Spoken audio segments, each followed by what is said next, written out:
Thank you. So let me introduce myself again. I'm John Fetterman's running mate. So it is such an honor to be here with all of you and with Senator Casey and, of course, President Obama.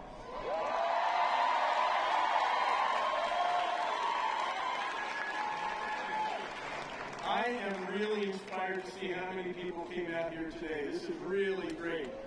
You all know what is at stake in November, right? Because right now, Donald Trump and the Republicans are trying to roll back what President Obama and Senator Casey have accomplished.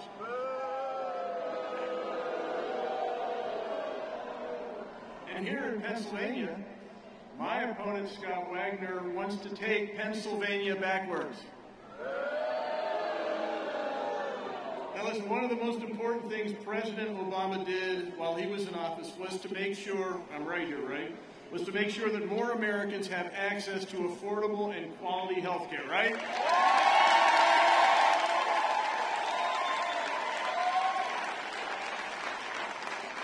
And thanks to President Obama, I was able to expand Medicaid in Pennsylvania, and we now have 720,000 Pennsylvanians with health care.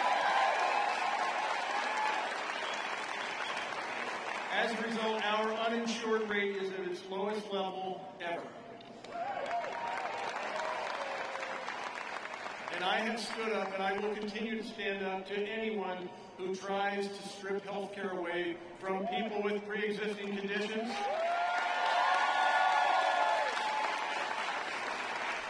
or from our seniors. But here's the deal.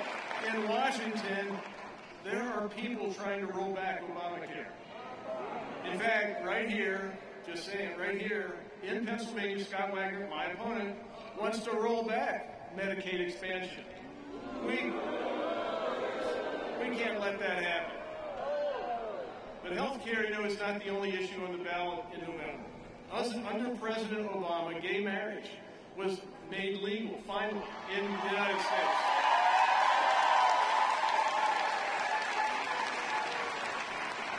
And here in Pennsylvania, I've established our nation's first LGBTQ commissioned and protected state government employees from being discriminated against because of who they love.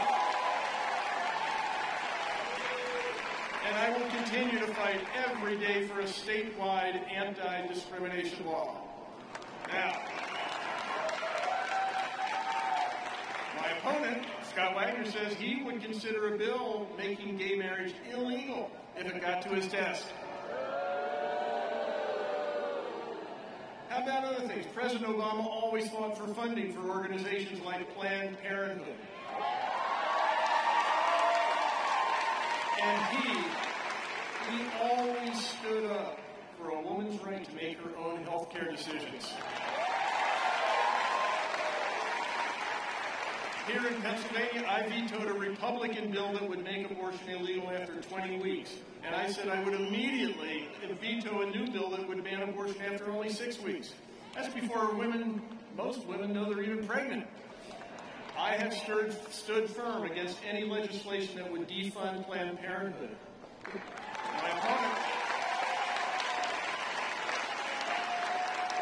My opponent, Wagner, wants to defund Planned Parenthood. He wants to ban abortion at 6 weeks. I'm not going to do that. Every step throughout his 2 terms in office, President Obama worked to make it easier to vote. Here's another thing. And make our election system more fair and more secure.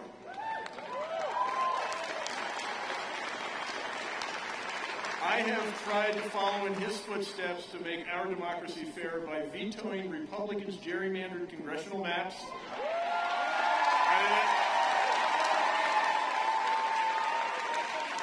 And by finally implementing online voter registration. But Scott Wagner says he wants to impeach the Pennsylvania Supreme Court justices who ruled that our congressional map was unfair and has to be redrawn. Why that? I've made it a priority to ensure that the diverse voices of all Pennsylvanians are heard in my administration. That's why I've supported small and diverse businesses. I've created the Gun Violence Reduction Initiative by working with the Black Caucus in Harrisburg.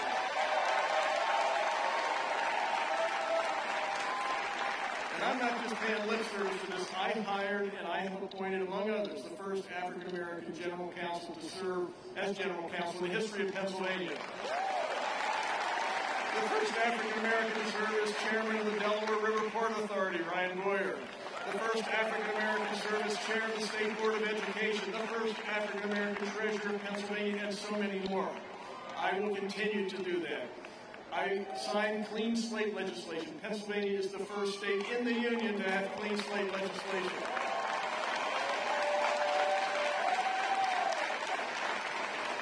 I have worked to reduce mass incarceration. We now have 3,000 fewer individuals in our state prisons than when I took office.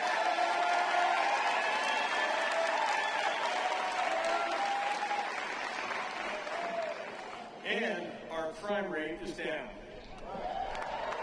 So we must all work together to ensure Pennsylvania leads the nation in rehabilitation, not in incarceration. This is what we're fighting for. This is what we're fighting for. I am standing up as the last line of defense for President Obama's legacy and for all the democratic values we hold dear. My opponent wants to undo all the progress that President Obama made, and he wants to undo all the progress that I have made in the past 3.5 years. We cannot let him do this. Too much is at stake for all of us. That means your support, all of your support, is now more important than ever. We have to work to elect Democrats up and down the ballot this November. Let's do that. Nothing less than our democracy is at stake. So let me thank President Obama for joining us today.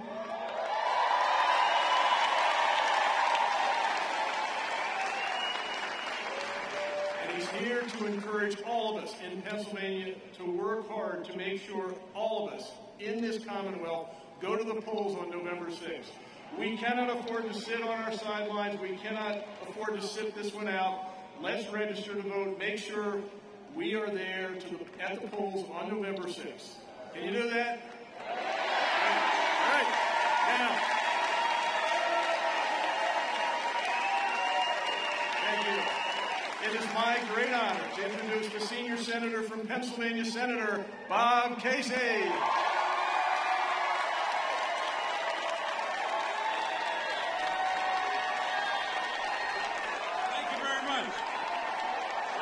Thank you, Philadelphia.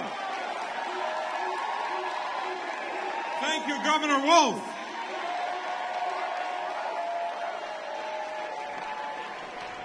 Governor, thank you very much. I want to thank Mayor Kenny for being here, Representative Evans, and those great House candidates that you saw up here. We're going to turn the tide in the United States House of Representatives.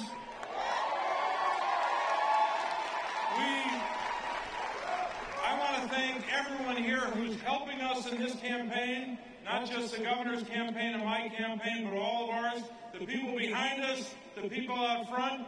How many veterans do we have here? Put your hand up. Thank you for your service to our country. I want to thank the men and the women of organized labor who are here. Thank you. I got one question, folks. It's not a hard one. Are you ready to win in 2018? All right.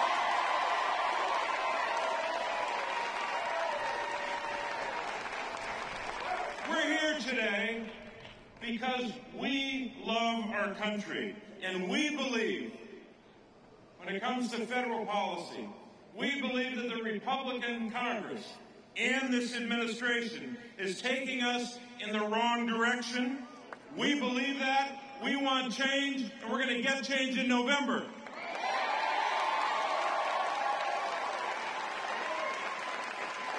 And we got a lot of battles to fight. Battles for the middle class. Battles to help those struggling to get into the middle class. Battles on behalf of the American worker. And battles, of course, for the vulnerable who've been cast aside by this administration.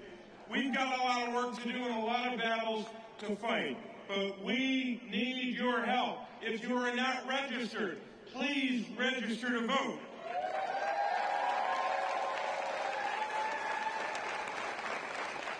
I ask you as well, please keep marching. Please keep mobilizing and door knocking and helping our candidates. And when we work together between now and Election Day, and when we vote together in November, we will win. So, I have the honor to introduce the 44th President of the United States.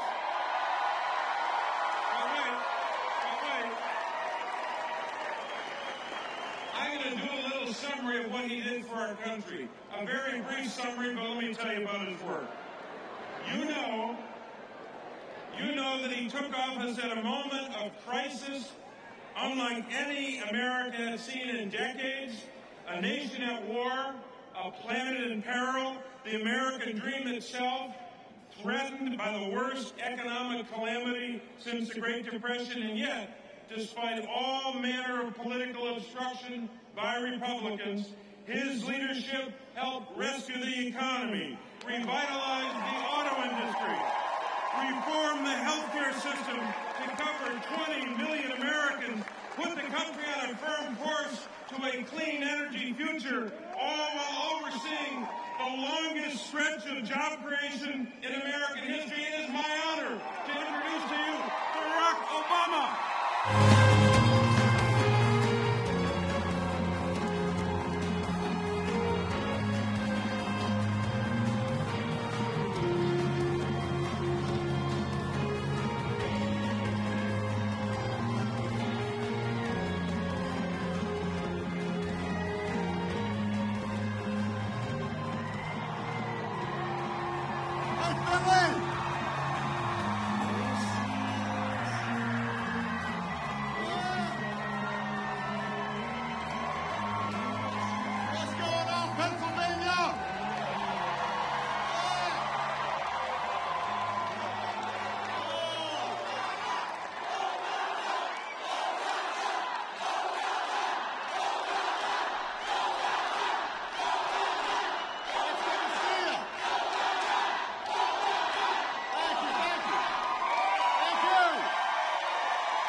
So that we can get people home in time for Friday Night Lights football action. It is so good to be with so many good friends. First of all, give it up for your outstanding governor, Tom Wolf.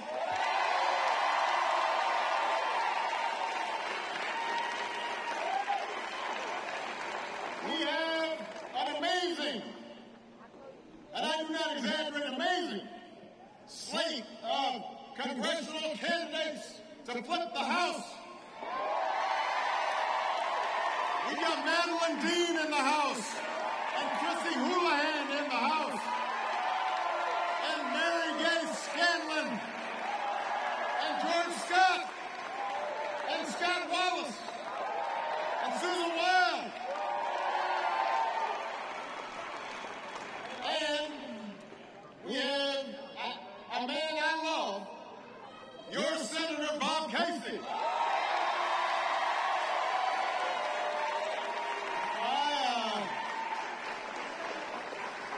I love me some Bob Casey.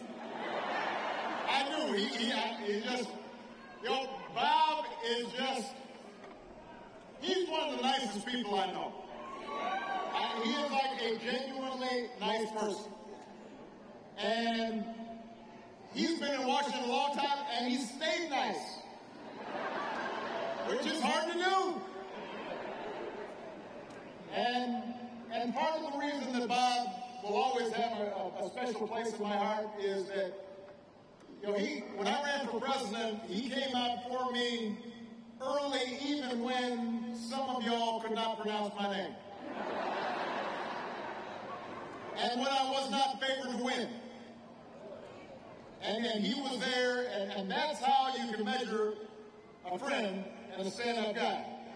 It's easy to be with you when you're up, but when they're with you when you're down, that is a sign of a friend. So I just wanted to say I love me some Bob Casey. Anyway.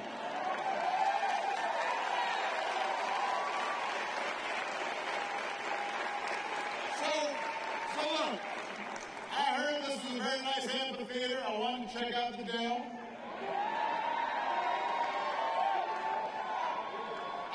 I was missing Philly. I hadn't been there in a while.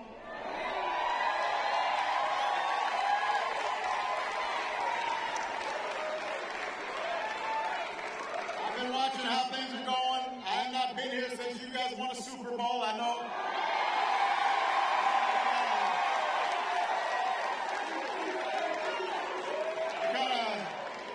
You're kind of feeling yourself a little bit.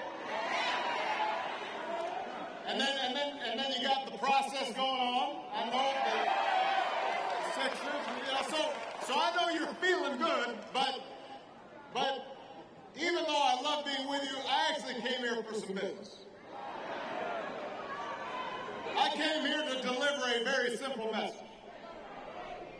And that is to vote. My message, Pennsylvania, is vote. Now, I shouldn't really have to deliver the message. I would have thought by now folks have figured out it's important to vote. But some people may not have heard the news yet. So I'm here to deliver it. This November's election is more important than any I can remember in my lifetime. Now, politicians will say that all the time. I said it when I was running and I was on the ballot. Obviously, it was the most important election to me. But this time, it really is different. This time, the stakes really are high. The consequences of any of us sitting on the sidelines are far more dangerous. And because it's a midterm election, because it's a non-presidential election, there is a tendency for young people, for African American Latino folks, for casual voters to sit out and say, well, I'm going to wait until the presidential election. This one is actually more important.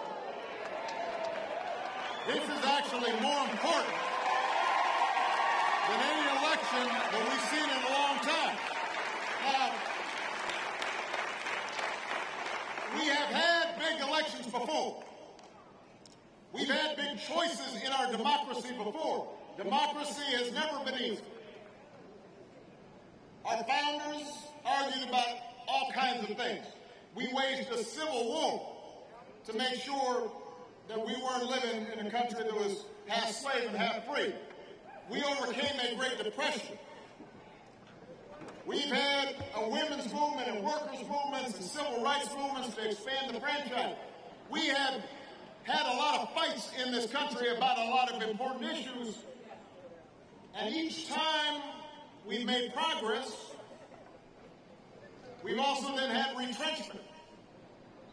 Sometimes we've gone forward, and then sometimes we've gone backwards. The good news is the broader story of America has been one of progress. The good news is that for all our ups and downs, America's become more free and more just and more equal and more prosperous than it was in the past. It's not perfect. We've got a lot more work to do, but slowly we have tried to move forward. And the progress we made was not because of one leader. It wasn't because a guy made a good speech. I love you too, baby, but I've got to explain.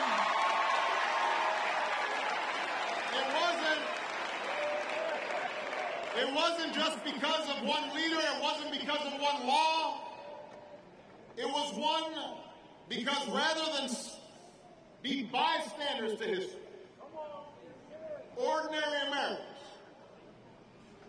marched and mobilized, they knocked on doors, they talked to their neighbors, they went on picket lines, they voted to make history.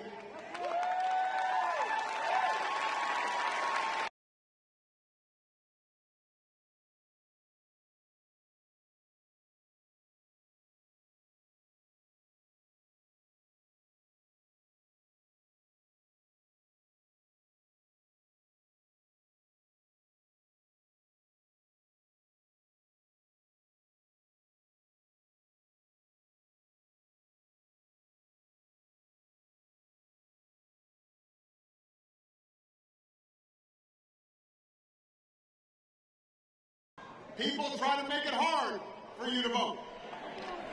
Every time we try to pull ourselves closer to the American ideal, that all of us are created equal, endowed by our Creator with certain unalienable rights.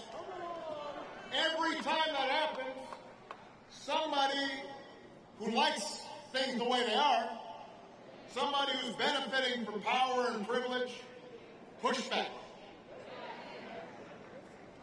And they'll push any way they can. Sometimes they push back directly. Sometimes they're sneaky. And they'll try to divide working people. And they'll try to make you feel as if you've got no power. And they'll try to make you cynical.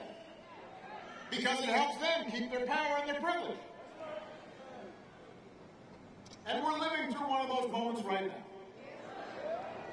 It didn't start with one guy.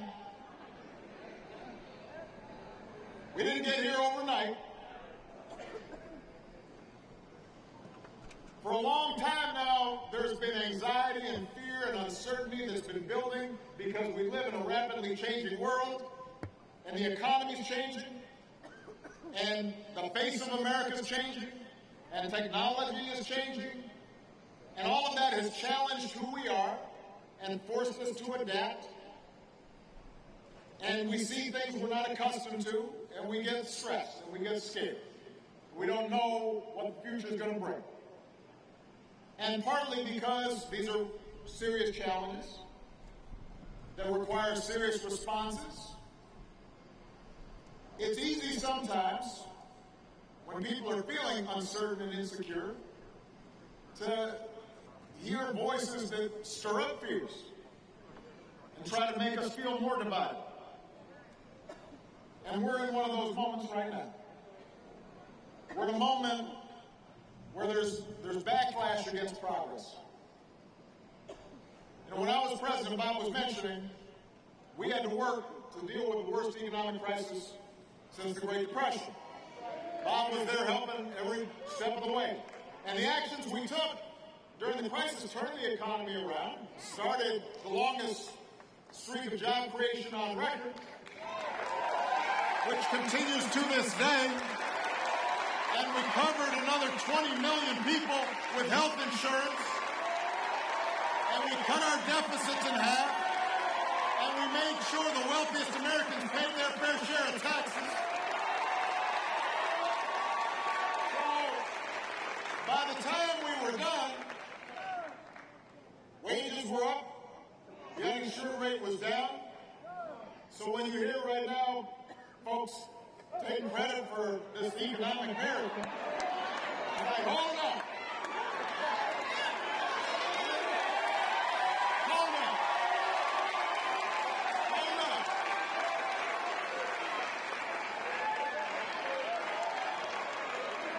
They act like it just started. Please. Anyhow. Here's the thing, though. We couldn't reverse some of these long-term trends, right? We've seen manufacturing jobs leave the country. That was still happening. We saw rising inequality that was still taking place. We saw the fact that the rate of unionization was still dropping. There were still a lot of trends that made life harder for ordinary people, working people. We were working on, we're making progress, but then once the Republicans took over Congress, they just decided we're going to stop progress. We're going to block everything. They wouldn't even do stuff that they used to support, just because I was proposing.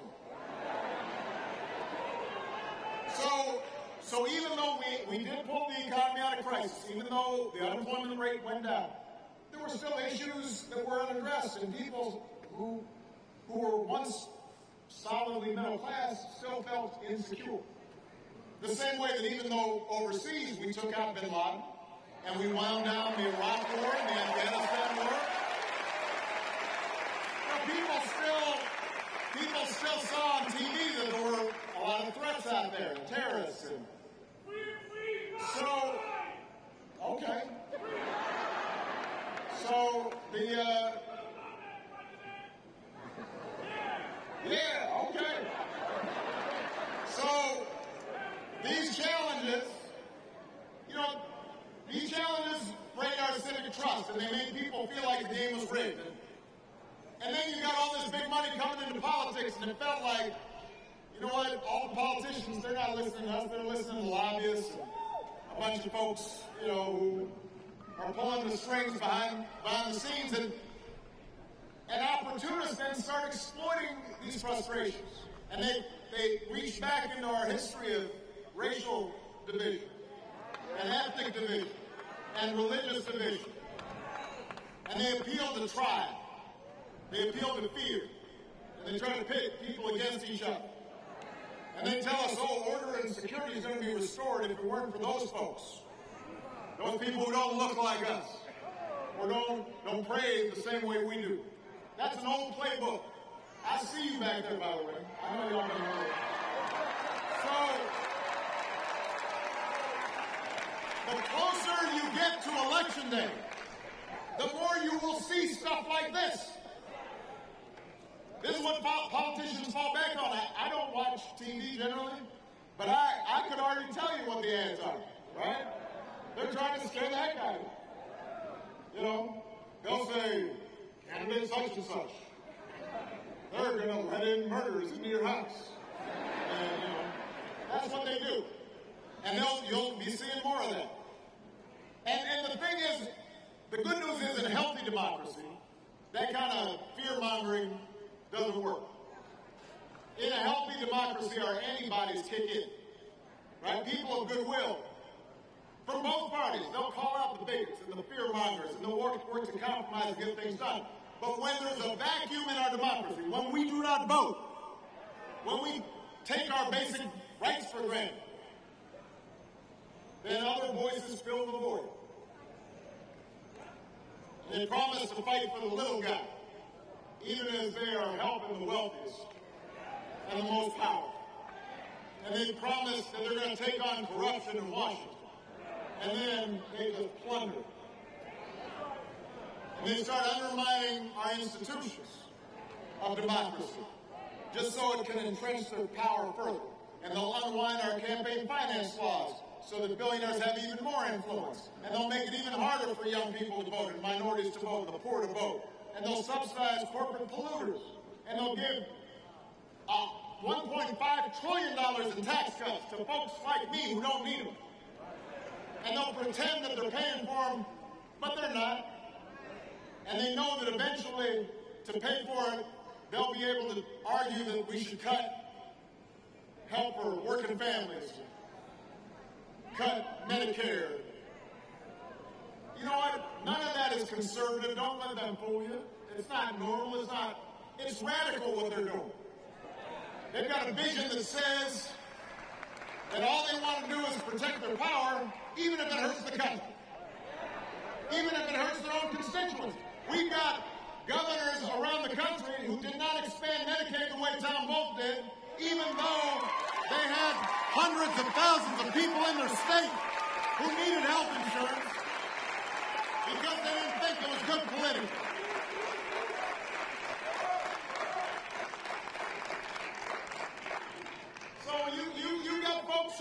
You've got folks who are entirely comfortable with the idea that high-priced lobbyists and unlimited campaign contributions should set the agenda.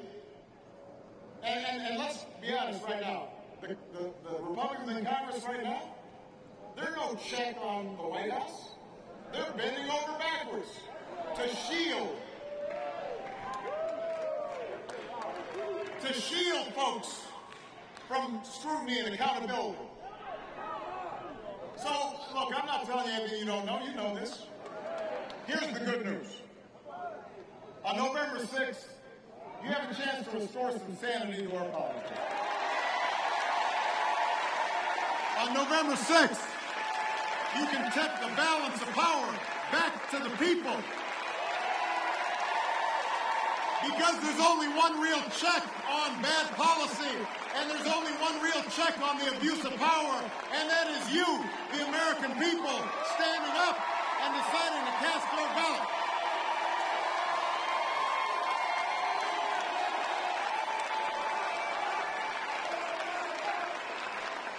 And the good news is, I've got some even better news.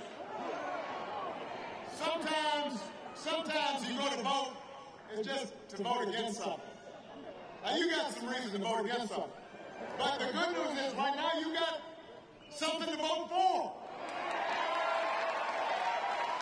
You've got these amazing Democratic candidates right here. And the reason it's so important to stand up for them is because they're going to stand up for you. They're going to stand up to bad behavior in Washington, but they're also going to stand up for you. Now look, if Republicans keep Congress this fall, they're going to try to cut health care again. They said so. But these Democrats, they believe that in America access to affordable health care, that's not a privilege, that's a right. They will protect your care. They will stand up for the 5.3 million Pennsylvanians who got pre-existing conditions and depend on that coverage. But to protect it, you've got to vote and send them to Congress.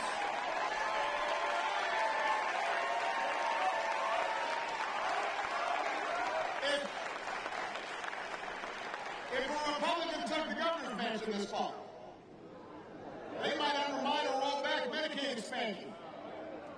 Without a serious alternative, that would leave people with disabilities and seniors in nursing homes potentially out in the cold. That would put folks who are caught up in this terrible opioid epidemic at even greater risk because they would have more difficulty accessing treatment. Governor Wolf expanded Medicaid under the Affordable Care Act, covered 700,000 Pennsylvanians. You know he's going to protect your care. But to make sure he keeps on doing it, you got to vote. You got to vote for Governor Wolf.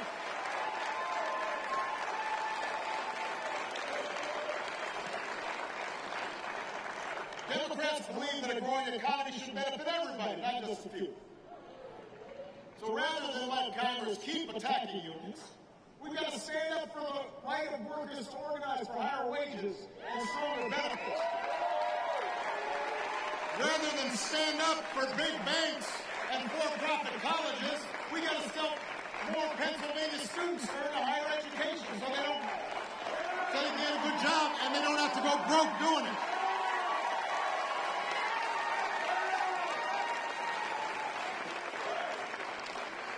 Rather than side with the big drug companies, we got to bring down the cost of prescription medicine. But to do that, you've got to vote for people who actually have a plan to do it and have a history of doing it, and will follow through on doing it.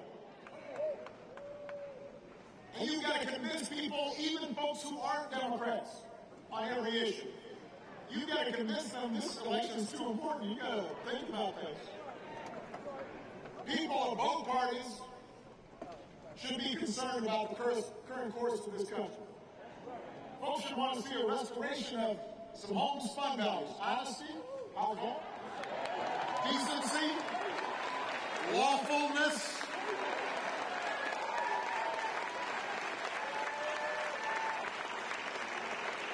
You don't have to be a Democrat or a Republican to say that it's not good to pressure the Attorney General or the FBI to use the criminal justice system to punish political enemies. That's what they do in some dictatorships. That's not what we do here in the United States of America. That's not how stuff works here.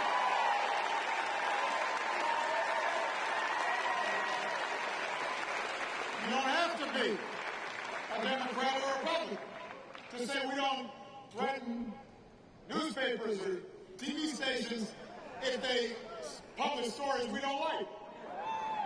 There were a whole bunch of stories I didn't like. I didn't threaten folks. I might just complain. I might say to Michelle, hey, that's not fair. But because we live in a democracy. But in order to protect those basic rights, you got to vote. You don't have to be a Democrat or a Republican to say that we do not target people based on how they look, how they pray, what their last name is, what their sexual orientation is. That's not right.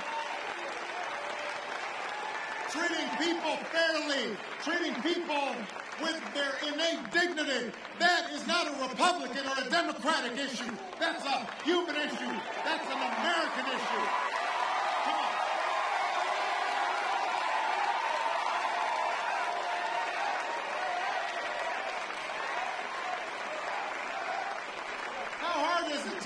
How hard is it to treat people fairly? Come on. You're supposed to learn that in the sandbox, right? You teach that when like somebody's 3 or 4. You say, no, you should treat that person nicely, right? Look, there are conservatives who think that it's not responsible to run up trillion-dollar deficits for our children. There are conservatives who think there's nothing compassionate about separating immigrant children from their moms. I believe that there are Republicans out there who think that, we need a limited government, but one of those things they should do is make sure that when the hurricane comes, people are taken care of.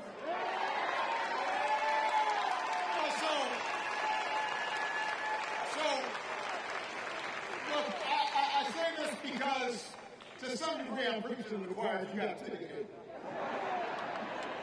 But hopefully some folks beyond this amphitheater are also listening. We don't have to agree on everything, but we do have to agree on some basic things.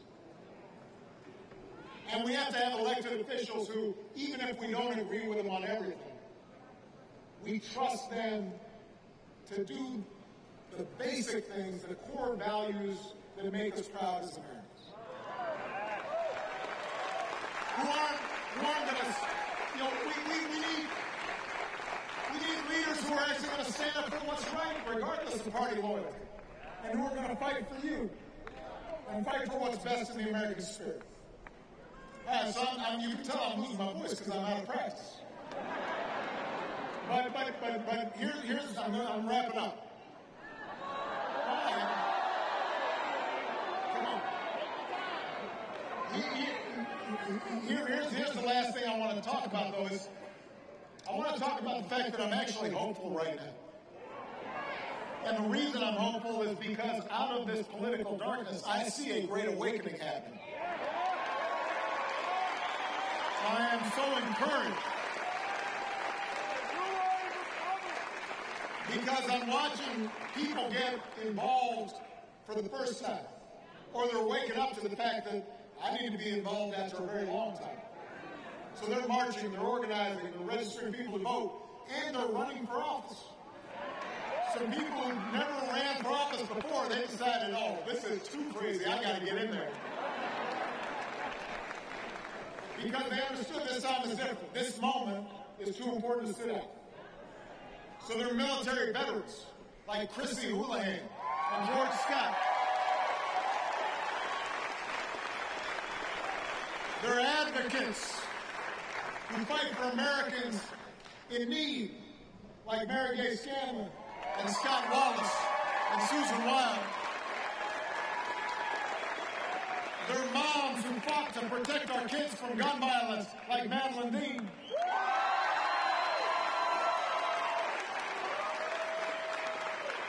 By the way, Madeline taught ethics in college, so you know we need that in Congress. So you get this movement of citizens, including, by the way, a record number of women, like Casey and Gov.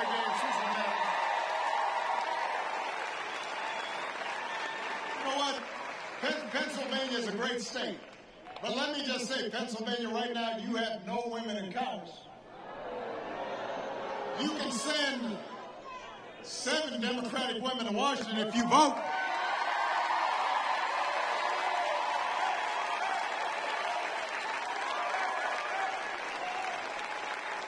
And I will tell you, and Michelle didn't put me up to this, stuff works better when women are involved.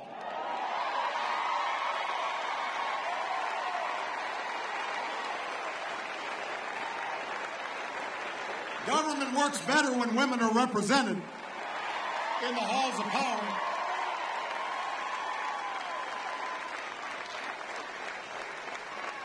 So we've got great candidates, but the key is you. The antidote to a government that is run just by a few people is a government by the organized and the energized. And that's what this moment's about. This election won't fix everything, but it can kickstart more progress. But you have to start it. You've got to start it in this election, and then you've got to go every election. Every day. Pay attention. Be involved. The biggest threat to this democracy is not just one person in the White House. It's not just Republicans in Congress. The biggest threat to our democracy is indifference. The biggest threat to our democracy is cynicism. I'm talking to you, young people. You, pay attention. The biggest threat to our democracy is when young people think that it's not about me. I'm just going to look at my phone. Look at your phone to see where you can vote.